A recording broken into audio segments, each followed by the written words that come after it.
la ley. ¿Me entiendes? ¿Ok? Pero las imágenes sí necesitan explicación. ¿Me entienden? ¿Ok? Pero de todas maneras, vamos a ir, igual vamos a estar repasando algunos conceptos teóricos, y si hay algo que ustedes no entienden de lo que estudiaron o de lo que va a entrar para el examen, que es este lunes, si esta segunda, una semana, pregunten. ¿Está bien? ¿Sí? Bueno. Entonces,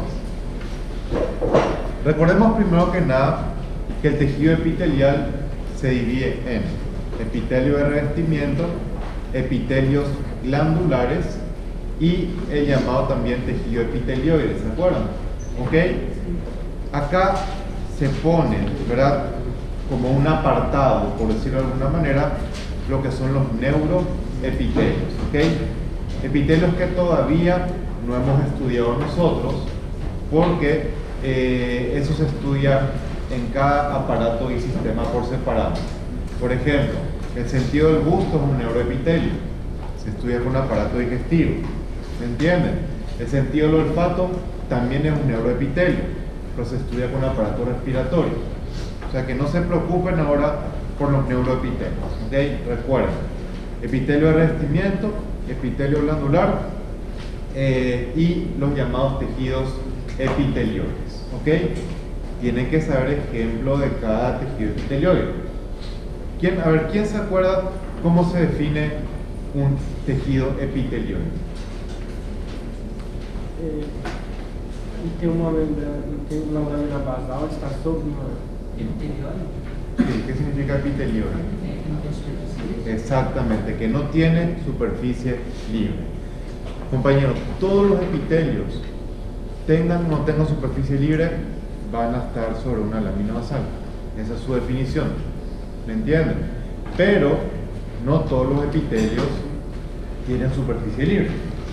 Y justamente ejemplo de eso son las células que corresponden al tejido llamado epitelioide. ¿Me entienden?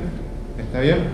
Bueno, entonces vamos a ir recordando, primero que nada, en la primera parte del repaso, lo que serían los epitelios de revestimiento. ¿Ok? Recordemos que los epitelios de revestimiento son aquellos que recubren una superficie, revisten alguna cavidad dentro del cuerpo. ¿Me entienden? ¿Sí? Y se clasificaban ellos, primero que nada, según la forma de la célula. ¿Ok? Hablamos de que las células podían ser planas, ¿se acuerdan? Podían ser cúbicas. ¿Cuándo decíamos que eran cúbicas? Cuando aproximadamente tenían el mismo alto que ancho. ¿Me entienden? Ojo, digo aproximadamente, porque no son medidas exactas, ¿me entienden? ¿Ok? Tiene que parecer un cubo, no tiene que ser un cubo perfecto. ¿Me entienden, verdad? ¿Ok?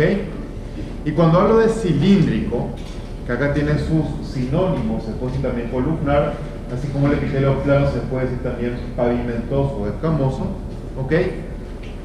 Son otros nombres que se utilizan también. Cuando hablamos de epitelio o de células cilíndricas, cuando son marcadamente más altas que anchas. ¿Me entienden? Les repito, tampoco es una medida exacta, pero se nota perfectamente bien cuando uno mira el microscopio si una célula es mucho más alta que ancha. Ahí le vamos a poner entonces cilíndricas. ¿Ok? Recuerden que esta denominación, aunque se puede utilizar también, digamos, según la forma, en otros tipos de tejidos, se utiliza mucho más cuando hablamos de tejido epitelial. ¿Está bien? Bueno, recordemos también que los epitelios se pueden clasificar según el número de capas. ¿Ok? Y un epitelio va a ser simple si tiene solamente una capa, y puede ser, recordemos, estratificado cuando tiene dos o más capas. ¿Me entienden? Acá en las imágenes, específicamente hablando, vemos ejemplos solamente de epitelios simples, con una capa, ¿ok? Plano simple, cúbico simple. Acá vemos ejemplos de cilíndrico simple, Que recordemos que los cilíndricos simples pueden encontrarse solos o acompañados de otras estructuras, ¿se acuerdan? Pueden tener células caliciformes, chapa estriada. ¿Quién sabe lo que es chapa estriada? Muy bien, las chapas estriadas son el conjunto de microvellosidades. O sea, microvellosidades, dicho de otra manera, ¿ok? Normalmente cuando yo hablo específicamente de chapa estriada, me refiero a las microvellosidades que se ven en el epitelio intestinal, ¿ok? Para que ustedes tengan en cuenta. Luego dice con cilios, ¿sí? Los epitelios cilíndricos pueden tener cilios también. ¿Quién se acuerda para qué sirven primero que nada las microvellosidades? ¿Para qué sirven las microvellosidades? Muy bien, sirven para absorción. ¿Para qué sirven los cilios? Para transporte. Principalmente para transporte. Tienen otras funciones, digamos que más específicas en otras partes del cuerpo. Eso lo estudiamos también en la clase. Pero principalmente, sobre todo en el adulto, su función es transporte. En la gran mayoría de partes del cuerpo, ¿ok? Y también dice epitelio cilíndrico, con evidencia de secreción o mucosecretor. ¿Se acuerdan? En ese caso, todas las células secretaban mucina, no se llama epitelio cilíndrico simple mucosecretor. ¿Quién se acuerda qué parte del cuerpo teníamos en ese ejemplo? De epitelio cilíndrico simple mucosecretor. Lo mostramos nosotros en la clase práctica.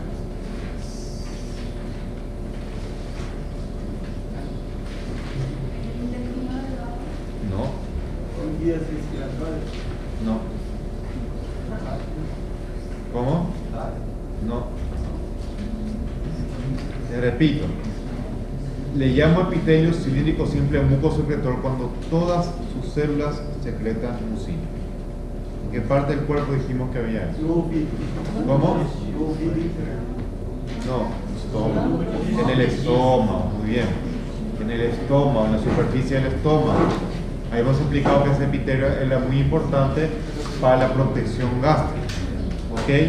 No solamente por los alimentos que van llegando acá, sino porque esa mucina, digamos que producía o contenía mucho bicarbonato que permitía neutralizar el ácido gástrico.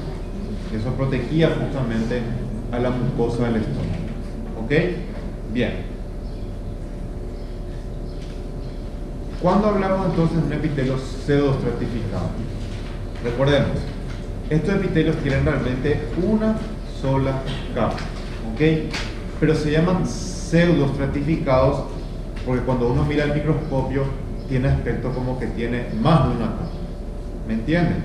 Pero por definición todas sus células hacen contacto con la lámina basal. ¿Me entienden? De hecho, por definición, para que un epitelio sea simple, todas sus células tienen que hacer contacto con la lámina basal. Y este epitelio, llamado pseudoestratificado, cumple con esas características. El problema está en que tenemos células que presentan dentro del epitelio diferentes alturas. ¿Me entienden? Por lo tanto, vamos a ver núcleos que se encuentran también a diferentes niveles. Y eso es lo que da un aspecto falso de estratificación del microscopio. Realmente se llaman, pero realmente son, les repito, simples. ¿Me entienden? ¿Ok? Característicamente epitelios pseudoestratificados, ¿verdad? Van a ser de tipo cilíndricos. ¿Ok? Y se pueden ver, por ejemplo, en las vías respiratorias, acompañados de células caliciformes y cilios, ¿se acuerdan? O bien en el epidídimo, donde se acompañan de esterocidios. ¿Ok? No se olviden que en los exámenes se pueden preguntar ejemplos. ¿Ok? De hecho, se van a preguntar ejemplos. Tienen que saber dónde se encuentra cada tipo de epitelio. ¿Me entienden? Sí o sí. ¿Está bien? Bueno, ahora les repito. ¿Cuándo hay un epitelio estratificado? Cuando tiene dos o más capas. Con que tenga solamente dos capas ya es suficiente para llamarlo estratificado. ¿Me entienden? ¿Ok? Ahora, un ejemplo clásico de epitelio plano estratificado, pero es el epitelio plano. ¿Ok? el cual presenta, como ustedes pueden ver, muchas capas, ¿cierto? ¿Ok? Ahora, nosotros cuando hablamos, digamos, cuando clasificamos un epitelio, no se olviden que tenemos siempre que denominarlo según su forma y según su número de capas, siempre, ¿ok? En este caso en particular tenemos un pequeño problema porque es un epitelio con muchas capas y tiene células con muchas formas diferentes, ¿me entienden? Entonces, cuando un epitelio es estratificado, ¿qué tengo que tener en cuenta yo para llamarlo según su número, según, digamos, la forma, perdón? Solamente miro las células que están en la superficie, ¿ok? Solamente, ¿ok? Y como acá, y acá también, las células superficiales son planas, se llama entonces plano estratificado, ¿ok? Recordemos que este epitelio puede ser sin queratina o con queratina, ¿ok?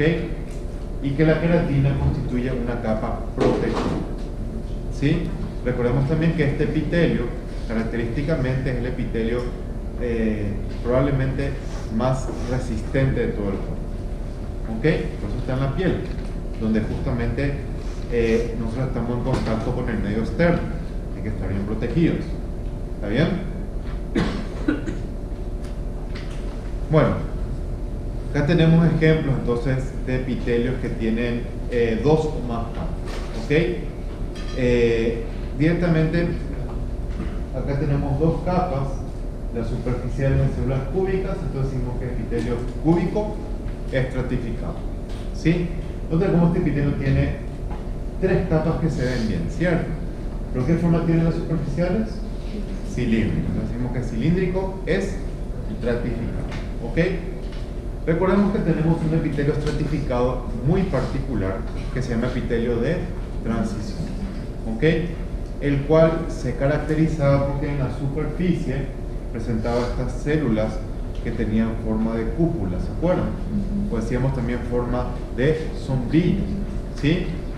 Este epitelio transicional se llama también urotelio porque se ve en las vías urinarias, ¿ok? Ahora, recordemos también que este tipo de epitelio, ¿por qué se llama transicional? Porque su forma varía, ¿ok? Hace una transición entre esta forma y esta otra forma que tenemos acá. ¿Se acuerdan de eso, verdad? ¿Sí? Y pusimos como ejemplo la vejiga. Cuando la vejiga está vacía, el epitelio se ve así. Cuando la vejiga se llena, eso justamente por un efecto de volumen, digamos, hace presión en la superficie del epitelio y hace que sus células se vuelvan planas. ¿Me entienden? ¿Ok? Pero, ya les dije ya en la clase, si se les muestra en el examen una foto de epitelio transicional, siempre va a ser con estas características. ¿Me entienden? Que se vean bien sus células que en la superficie tienen forma de cúpula. ¿Me entienden? ¿Ok? Y acá los ejemplos prácticos, ¿ok? Vemos acá, todas las fotos que están acá son de rina, ¿ok? ¿Qué tipo de epitelio sería, por ejemplo, si les muestro este en la clase? Cúbico simple, ¿ven? Esto se ve específicamente en un túbulo renal, ¿ok? Acá en esta parte vemos otro tipo de epitelio, ¿ven? ¿Sí? Epitelio plano simple, correcto. Esta parte específicamente corresponde a lo que se llama la cápsula de Bowman, ¿ok? Se van a estudiar después cuando ven aparato urinario, no se preocupen por saber todavía, digamos, específicamente para qué sirve. Sepan como un ejemplo nomás de epitelio plano simple y nada más, ¿ok? No se olviden, les repito, tienen que saber los ejemplos de dónde se encuentra cada tipo de epitelio. ¿Está bien? Creo que vamos a tener que ver para el día de su examen otra sala, porque son muchos de ustedes, esta sala es pequeña para tomar un examen. Voy a ver si consigo una aula más grande para el día del examen parcial, ¿sí? Bueno, ya acá vemos ejemplos de epitelio plano simple, pero en otra parte del cuerpo que son vasos sanguíneos, ¿ok? Acá vemos la pared de una arteria grande, ya tenemos la pared de una vena y otra vena, ¿ok?